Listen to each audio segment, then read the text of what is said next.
नमस्कार, मैं हूं सत्यपाल और आप देख रहे हैं CWB हिंदी न्यूज।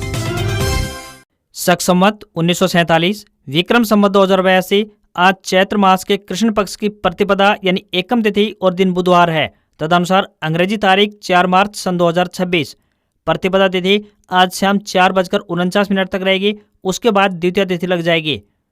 देश भर में रंगों का पावन पर्व होली आज पूरे हर्षोल्लास के साथ मनाया जा रहा है। गलियों और मोहल्लों में होली है कि शोर के साथ गुलाल और रंगों की बौछार हो रही है। मथुरा, वृंदावन और बरसाना में विश्व प्रसिद्ध होली का नज़ारा अद्भुत है। यहाँ हजारों की संख्या में श्रद्धालु राधे राधे के जयघोष के साथ फूलों और गुलाल की होली खेल रहे हैं। विशेषज्ञों ने लोगों से अपील की है कि वे रसायनों वाले रंगों से बचें और जानवरों पर रंग न डालें। पानी की बर्बादी कम करने और भाईचारे के साथ त्योहार मनाने का संदेश हर तरफ दिया जा रहा है। आप सभी को CWB हिंदी न्यूज परिवार की तरफ से रंगों वाली होली की हार्दिक शुभकामनाएं। सबसे पहले आज की सुर्खियां। हरियाणा में आज रात से बदलेगा मौसम, बादलों के साथ बूंदाबांदी के आसार। 9 शहरों का न्यूनतम तापमान 15 डिग्री सेल्सियस के पार पहुंचा। हरियाणा में राज्यसभा चुनाव के लिए बीजेपी ने घोषित किया कैंडिडेट। करनाल के पूर्व सांसद संजय भाटिया होंगे उम्मीदवार। धूमधाम से हुआ होलिका दहन, बुराई पर अच्छाई की जीत का संदेश। महिलाओं ने पूजन करके सुख शांति की कामना की। किसानों के लिए बड़ी अपडेट, ट्रैक्टर पर अनुदान के लिए परमिट जमा करवाने की तिथि 8 मार्च तक बढ़ाई। ड्रोन व रोबोट से सामान की सुपरफास्ट डिलीवरी, हरियाणा के इस शहर में हुई शुरुआत। बजट में जींद को मिला कई बड़े प्रोजेक्ट का तोहफा, नरवाना पर खासी मेहरबान दिखी सैनी सरकार। इग्नू के कोर्सेज में रजिस्ट्रेशन की डेडलाइन बढ़ी, अंतिम तारीख बढ़ाकर 15 मार्च 2026 किया। हरियाणा बजट में पंजाब चुनाव की झलक, केसरिया पगड़ी, सिख गुरुओं के नाम और लाडो लक्ष्मी योजना से आम आदमी पार्टी की 1000 महीना स्कीम को टारगेट किया। पूर्व मंत्री बबली ने सुभाष बराला को कांग्रेस एजेंट बताया। फतेहाबाद में देवेंद्र बबली बोले, ऑफिस बेचकर खा गए। भारत के पास सिर्फ 25 दिन का तेल बचा। इजराइल ईरान जंग के बीच इंपोर्ट रूट बंद, सरकार नए सप्लायर्स की तलाश में। चांदी 20,000 रुपये तो सोना 7,000 रुपये सस्ता हुआ। वायदा बाजार में प्रॉफिट बुकिंग से गिरे दाम। सोनिया गांधी बोली, खोमेनेई की हत्या पर भारत की चुप्पी से हैरानी हुई। ये न्यूट्रल रहना नहीं बल्कि जिम्मेदारी से पीछे हटना है। यह पीएम की ईरान पर हमले की अनदेखी। और चंद्र ग्रहण समाप्त हुआ। शुद्धिकरण के बाद मंदिरों के पट खुले। कोलकाता में आधा नजर आया चांद तो उज्जैन के महाकालेश्वर मंदिर में भस्म आरती के दौरान होली उत्सव मना। और अब खबरें विस्तार से। हरियाणा में मौसम आमतौर पर शुष्क और गर्म बना हुआ है। लगातार बढ़ रहे तापमान ने गर्मी के तीखे तेवर दिखाए हैं। गर्मी बढ़ने के साथ साथ वायरल बीमारियों का खतरा भी बढ़ रहा है, इसलिए अपने स्वास्थ्य के प्रति सचेत रहें। सुबह शाम की गुलाबी ठंड आपको बीमार कर सकती है। IMD के अनुसार आने वाले दिनों में तापमान में और उतार चढ़ाव देखने को मिल सकता है। हरियाणा में तापमान की बात करें तो हिसार जिले का अधिकतम तापमान 30.1 डिग्री सेल्सियस रिकॉर्ड किया गया। बढ़ता तापमान कहीं न कहीं जनजीवन के लिए चुनौतीपूर्ण हो सकता है। मौसम विशेषज्ञ डॉक्टर चंद्रमोहन ने बताया कि हरियाणा में आने वाले दिनों में गर्मी के तीखे तेवर देखने को मिलेंगे, लेकिन 4 मार्च के बाद आने वाले पश्चिमी प्रणाली से मौसम में फिर से बदलाव दिखेगा। मौसम विभाग के अनुसार इस बार मार्च महीने में दिन का तापमान सामान्य से अधिक रहने की संभावना है, जबकि रातें सामान्य रह सकती हैं। हरियाणा के पश्चिमी और दक्षिणी हिस्सों में हल्की बारिश होने की संभावना जताई गई है। किसानों के लिए सलाह है कि बढ़ती गर्मी को देखते हुए फसलों में नमी बनाए रखने के लिए हल्की सिंचाई जरूर करें। हरियाणा के मुख्यमंत्री नायब सिंह सैनी ने बतौर वित्त मंत्री 2,23,000 करोड़ रुपए का बजट पेश किया। इस बजट की खास बात यह रही कि हरियाणा का होने के बावजूद इसमें पंजाब की साफ झलक दिखाई दी। मुख्यमंत्री नायब सिंह सैनी की केसरिया पगड़ी से लेकर बजट भाषण में सिख गुरुओं का नाम लेना इसके सीधे संकेत थे। दूसरा ये कि लाडो लक्ष्मी योजना का दायरा बढ़ाना। सरकार यह संदेश देना चाह रही है कि वह महिलाओं को 2100 रुपये देने के प्रति गंभीर है। साल 2022 में पंजाब चुनाव जीतने के बाद आम आदमी पार्टी ने महिलाओं को 1000 रुपये देने का वायदा किया था। हालांकि यह वादा अभी तक पूरा नहीं हुआ है। एक्सपर्ट का मानना है कि इनके जरिए भाजपा कहीं न कहीं साल 2027 में होने वाले पंजाब में विधानसभा चुनाव पर फोकस कर रही है। भाजपा यह दिखाने की कोशिश कर रही है कि हरियाणा में तो सरकार महिलाओं को पैसे दे रही है, जबकि आम आदमी सरकार अभी तक नहीं दे पाई है। वहीं पंजाब में 31% वोटर अन्य पिछड़ा वर्ग यानी कि OBC कोटे से हैं। मुख्यमंत्री नायब सिंह सैनी भी OBC समाज से आते हैं। सैनी पंजाब में लगातार सक्रिय हैं और रैलियों से लेकर नेताओं के पार्टी में शामिल होने तक के कार्यक्रमों में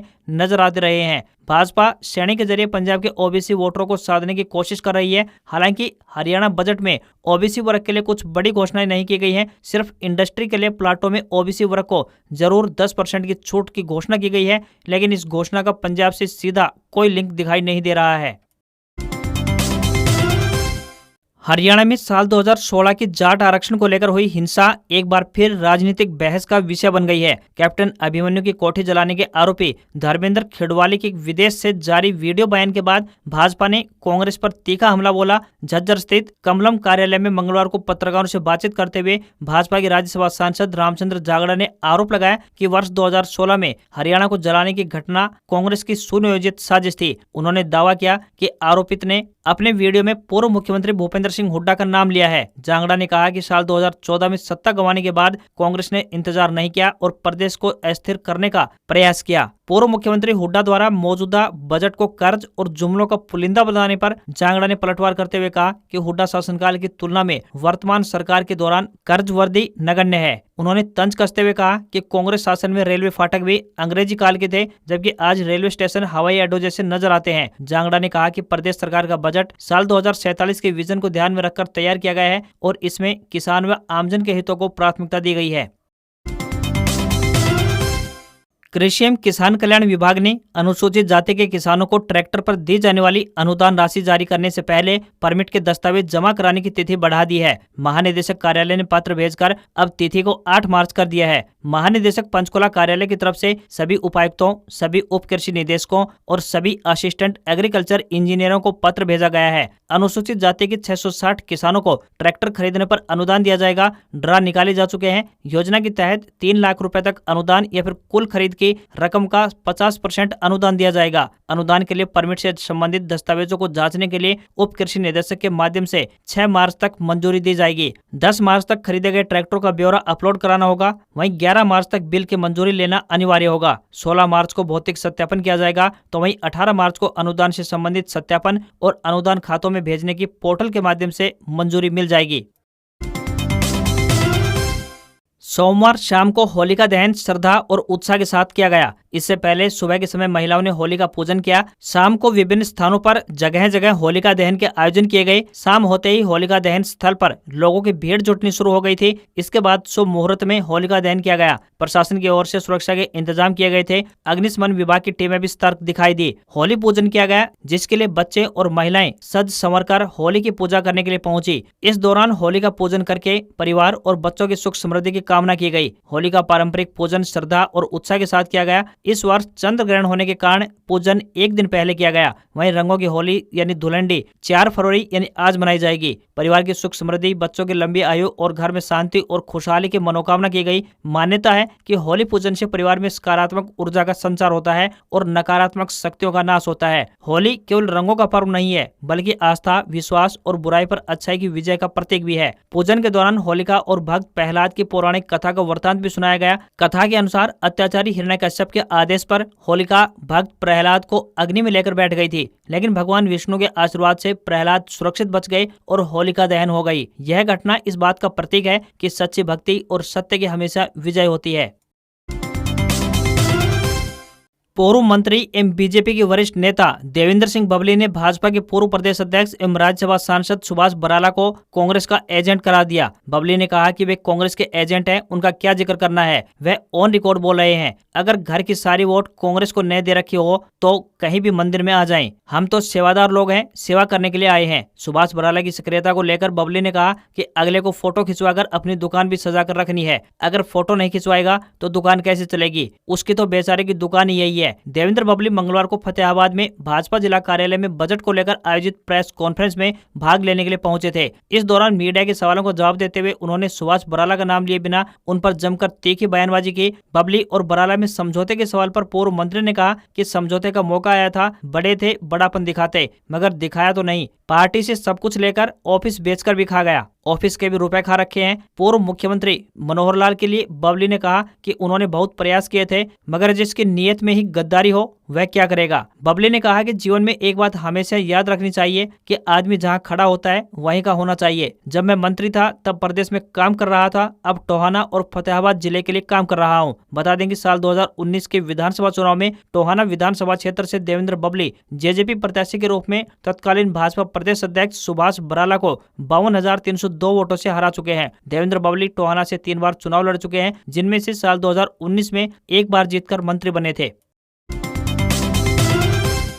हरियाणा सरकार ने वित्त वर्ष 2026-27 का वार्षिक बजट पेश किया है। बतौर वित्त मंत्री सीएम नायब सिंह सैनी ने 2,23,658.17 करोड़ रुपए का बजट पेश किया, जो कि पिछले साल के बजट की तुलना में 10.28% अधिक है। मुख्यमंत्री ने कहा कि प्रदेश के 1 लाख युवाओं को एआई से ट्रेनिंग दी जाएगी, इसके बाद उन्हें नौकरी दी जाएगी। उन्होंने बताया कि हरियाणा के नए जिले हांसी को मॉडर्न जिले के रूप में विकसित किया जाएगा। अपने बजट भाषण में मुख्यमंत्री नायब सिंह सैनी ने भिवानी के तोशाम क्षेत्र में आईएमटी स्थापित की जाएगी, जिससे सैकड़ों लोगों के लिए प्रत्यक्ष और अप्रत्यक्ष रूप से रोजगार के अवसर पैदा होंगे। इसके अलावा उन्होंने कहा कि भिवानी जिले के लोहारू क्षेत्र में महिला पुलिस थाना व विश्राम गृह निर्माण का मसौदा और लवणीय भूमि के पुनर्जीवन का प्रावधान भी किया गया है। साल 2026-27 में भिवानी, रोहतक, गुरुग्राम व अन्य जिलों में अतिरिक्त 1.40 लाख एकड़ भूमि को कृषि योग्य बनाने का प्रस्ताव भी रखा गया। साल 2026-27 में भिवानी जिले में नए आरसीसी टैंक निर्माण की घोषणा बजट में की गई है। जिले में दोहरी शिफ्ट में संचालित सरकारी स्कूलों को एकल शिफ्ट में लाने के लिए भी प्रभावी कदम उठाए जाएंगे, जिसका सीधा फायदा छात्रों को पहुंचेगा। वहीं चिकित्सा क्षेत्र में कैथ लैब की स्थापना से जिले की आबादी को राहत पहुंचेगी। वहीं हर जिला स्तरीय खेल स्टेडियम में सिंथेटिक एथलेटिक ट्रैक बनाने की घोषणा से खिलाड़ियों को फायदा पहुंचेगा। उन्हें अपने खेल को निखारने के लिए बेहतर सुविधा मिलेगी। बतौर वित्त मंत्री नायब सिंह सैनी ने 2,23,000 करोड़ से अधिक का बजट पेश किया, जो पिछले साल के बजट की तुलना में 10.28% अधिक है। इस बजट में हरियाणा की राजनीतिक राजधानी कहे जाने वाले जींद जिले पर सौगातों की बारिश की गई है। खाद्य पदार्थों के उत्तम गुणवत्ता सुनिश्चित करने के लिए जींद में एकीकृत खाद्य प्रयोगशाला स्थापित की जाएगी। अपने बजट भाषण में मुख्यमंत्री नायब सैनी ने गांव कलोदा में 6.5 एकड़ जमीन पर स्टेडियम बनाने की घोषणा भी की है। इसमें एथलेटिक्स, वॉलीबॉल और बास्केटबॉल जैसे खेलों की सुविधा उपलब्ध करवाई जाएगी। वहीं साथ ही मल्टीपर्पज हॉल भी बनाया जाएगा, जिसमें खिलाड़ी इंडोर गेम्स का अभ्यास कर पाएंगे। वहीं प्रत्येक जिला स्तरीय स्टेडियम में सिंथेटिक एथलेटिक्स ट्रैक बनाने की घोषणा की गई है और जींद के एकलव्य स्टेडियम में इस पर काम चल रहा है। नरवाना शहर में महिला थाना खोलने की घोषणा की गई है। गाँव पीपलथा में वर्तमान में मौजूद हेल्थ सब सेंटर को अपग्रेड कर प्राथमिक स्वास्थ्य केंद्र बनाया जाएगा। इससे गर्भवती महिलाओं को डिलीवरी सहित कई अन्य स्वास्थ्य सुविधाओं का लाभ पहुंचेगा। नरवाना में किडनी मरीजों के लिए डायलिसिस सेंटर खोलने की भी घोषणा की गई है। नरवाना के सिविल अस्पताल को 50 बेड से बढ़ाकर 100 बेड का किया जाएगा। साथ ही नरवाना को नए बस स्टैंड का तोहफा भी दिया गया है। सफेदों में नए सेक्टर विकसित करने का जिक्र बजट में किया गया है। जींद, उचाना व नरवाना में नए सेक्टर विकसित करने के लिए HSVP की ओर से ई भूमि पोर्टल के माध्यम से किसानों से तकरीबन 6,933 एकड़ जमीन खरीदने की योजना बनाई गई है। जींद शहर में जुलानी, अहिरका, अमरहेड़ी, जींद, पिंडारा, अशरफगढ़, गोविंदपुरा, हैबतपुर और निर्जन गांव की जमीन खरीदकर 18 नए सेक्टर विकसित किए जाएंगे। इसी तरह उचाना में पालवा व उचाना कला की जमीन अधिग्रहित करके 7 नए सेक्टर विकसित किए जाने की योजना है। नरवाना में नरवाना शहर के साथ लगते डूमरखा कला व मोहल खेड़ा गाँव में जमीन अधिग्रहित करके नए सेक्टर विकसित किए जाएंगे। हरियाणा के गुरुग्राम में दुनिया की पहली drone plus AI robot door step delivery service की शुरुआत हो चुकी है। अब गुरुग्राम के कुछ इलाकों में सामान की डिलीवरी ड्रोन और एआई से लैस रोबोट के माध्यम से की जाएगी। यह पहल पारंपरिक डिलीवरी सिस्टम को तेज, सुरक्षित और पर्यावरण के अनुकूल बनाने की दिशा में महत्वपूर्ण भूमिका निभाएगी। इस हाईटेक सिस्टम के अनुसार सेक्टर 102 स्थित द्वारका एक्सप्रेसवे पर बने स्काईपोर्ट से ड्रोन उड़ान भरेंगे और निर्धारित स्थान पर पार्सल पहुंचाएंगे। ड्रोन लगभग 10 किलोग्राम तक का सामान तकरीबन 5 किलोमीटर के दायरे में कुछ ही मिनटों में पहुंचाने में सक्षम होंगे। ड्रोन से तय पॉइंट तक पहुंचे पार्सल को एआई सक्षम रोबोट के माध्यम से ग्राहक के दरवाजे तक पहुंचाए जाएंगे। इस अत्याधुनिक सेवा को drone logistic company sky air mobility ने विकसित किया है। यह सेवा न केवल डिलीवरी को तेज बनाएगी, बल्कि डिलीवरी वर्करों के जोखिम को भी कम करेगी। इससे सड़कों पर वाहनों की संख्या और कार्बन उत्सर्जन में कमी आएगी। अब गुरुग्राम आधिकारिक तौर पर दुनिया का पहला एआई डिलीवरी हब बन चुका है। गुरुग्राम को अब साइबर सिटी नहीं बल्कि फ्यूचर सिटी के नाम से भी जाना जाएगा, क्योंकि यहाँ से दुनिया की पहली ऐसी डोर स्टेप डिलीवरी शुरू हुई है जिसमें न डिलीवरी बॉय होगा और न ही ट्रैफिक का सिस्टम होगा। इसमें आसमान से ड्रोन और जमीन पर एआई रोबोट मिलकर आपके घर तक ये सामान पहुंचाने का काम करेंगे। हरियाणा में राज्यसभा की 2 सीटों पर चुनाव के लिए शेड्यूल जारी कर दिया गया है। यहां 16 मार्च को चुनाव होगा और इसके लिए उम्मीदवारों को 5 मार्च तक अपने नामांकन दाखिल करने होंगे। बता दें कि बीजेपी के 2 राज्यसभा सांसद रामचंद्र जांगड़ा और किरण चौधरी का कार्यकाल 9 अप्रैल को समाप्त हो रहा है। हरियाणा में होने वाले राज्यसभा चुनाव के लिए भारतीय जनता पार्टी यानी बीजेपी ने अपने उम्मीदवारों के नाम का ऐलान कर दिया है। पार्टी ने करनाल लोकसभा सीट से पूर्व में सांसद रहे संजय भाटिया को अपना उम्मीदवार बनाया है। वो 2019 में करनाल से सांसद निर्वाचित हुए थे। साल 2024 के लोकसभा चुनाव में उनकी टिकट काट दी गई थी और करनाल से पूर्व मुख्यमंत्री मनोहर लाल खट्टर ने चुनाव लड़ा था। राज्यसभा की एक सीट पर चुनाव जीतने के लिए 31 वोटों की जरूरत होती है। ऐसे में पूरी संभावना है कि कांग्रेस व बीजेपी के खाते में एक एक सीट आ जाएगी। वर्तमान में कांग्रेस के पास 37 विधायक हैं, जबकि बीजेपी के पास 47 विधायक हैं और 3 निर्दलीय विधायकों का समर्थन भी प्राप्त है।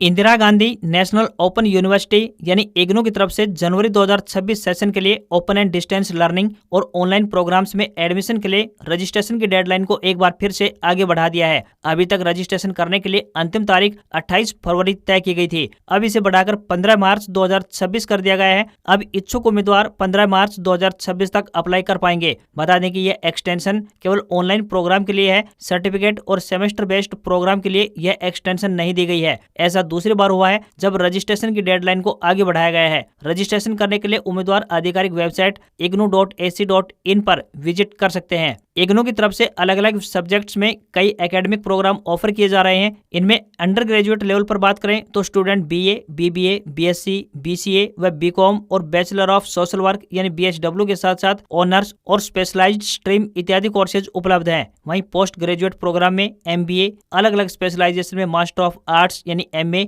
मास्टर ऑफ कंप्यूटर एप्लीकेशन यानी MCA और मास्टर ऑफ कॉमर्स यानी MCom शामिल हैं।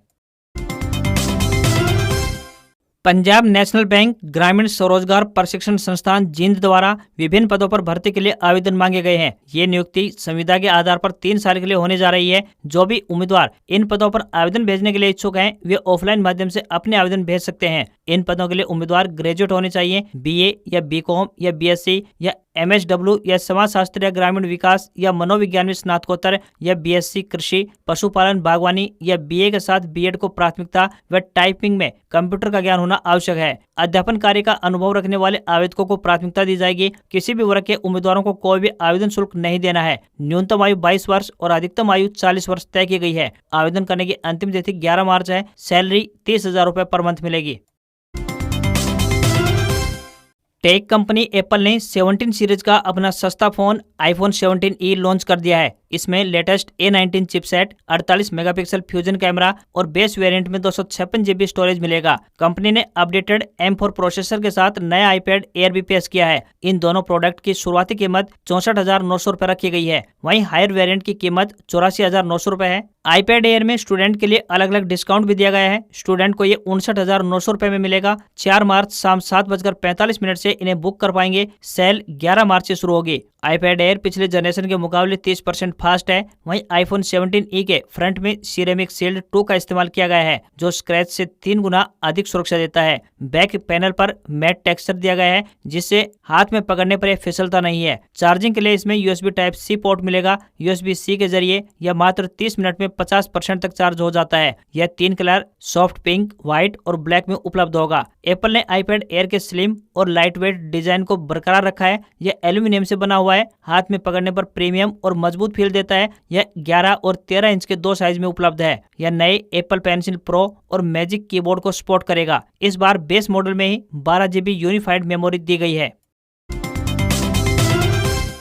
वायदा बाजार यानी MCX में प्रॉफिट बुकिंग की वजह से गोल्ड और सिल्वर के दामों में गिरावट देखने को मिली है। 3 मार्च को वायदा बाजार में चांदी तकरीबन 20,000 रुपए यानी 7% गिर गई, तो वहीं 1 किलोग्राम चांदी का भाव 2,58,000 रुपए पर पहुंच गया। सोमवार को ये 2,78,000 रुपए पर थी। वहीं सोने में तकरीबन 7,000 रुपए यानी 4% की गिरावट आई है। 10 ग्राम सोना 1,59,000 रुपए पर आ गया है। सोमवार को ये 1,66,000 रुपए पर था। इससे पहले 2 मार्च को चांदी 23,000 रुपए और सोना 8,000 रुपए महंगा हो गया था। India Boolean and jewellers association के मुताबिक 1 किलोग्राम चांदी 2,90,000 रुपए पर पहुंच गई, तो वहीं 10 ग्राम 24 कैरेट सोने का भाव 1,67,000 रुपए पर पहुंच गया था। 22 कैरेट सोने का दाम 1,53,403 रुपए प्रति 10 ग्राम के स्तर पर पहुंच गया है। होली के चलते दिन में बाजार बंद रहने के कारण जब शाम को ट्रेडिंग शुरू हुई तो निवेशकों ने जमकर प्रॉफिट बुकिंग की। इसी कारण ये गिरावट सामने आई है। अमेरिका, इजराइल और ईरान जंग के बीच 3 मार्च को एशियाई शेयर बाजारों में मिला जुला कारोबार रहा। वहीं होली पर भारतीय शेयर बाजार बंद रहा। दक्षिण कोरिया का कोस्पी 7.24% गिरकर 5,791 के स्तर पर बंद हुआ। वहीं पाकिस्तान का KSE 30 इंडेक्स यानी कराची स्टॉक एक्सचेंज 4.27% चढ़कर 48,302 के लेवल पर बंद हुआ। ब्रेंट क्रूड की कीमत 3% से अधिक चढ़कर $80 प्रति बैरल के पार पहुंच गई है। जानकारों का मानना है कि अगर ये तनाव और अधिक बढ़ा तो तेल की कीमतें $120 प्रति बैरल तक जा सकती हैं। इसका असर भारत में पेट्रोल डीजल पर दिख सकता है। दिल्ली में पेट्रोल 95 रुपए प्रति लीटर से बढ़कर 100 रुपए प्रति लीटर पहुंच सकता है, तो वहीं डीजल के दाम 88 रुपए प्रति लीटर से बढ़कर 92 रुपए प्रति लीटर तक जा सकते हैं। अन्य शहरों में भी इसी तरह की कीमतें बढ़ सकती हैं। वहीं अमेरिका, इजराइल और ईरान जंग के चलते भारतीय शेयर बाजार में 2 मार्च को गिरावट रही थी। सेंसेक्स 1048 अंक गिरकर 80,239 के स्तर पर बंद हुआ। निफ्टी में भी तकरीबन 313 अंकों की गिरावट रही और ये 24,866 के स्तर पर पहुंच गया। वहीं $1 का दाम 92 रुपए 14 पैसे के स्तर पर पहुंच गया है। आज खबरों में बस इतना ही। देखते रहिए आपका अपना हरियाणा का सबसे बेहतरीन news channel CWB Hindi news. नमस्कार। इसी आशा के साथ आपका दिन शुभ रहे। एक बार फिर से चलते चलते CWB हिंदी न्यूज परिवार की तरफ से आप सभी देशवासियों को रंगों के पावन पर्व होली की हार्दिक शुभकामनाएं।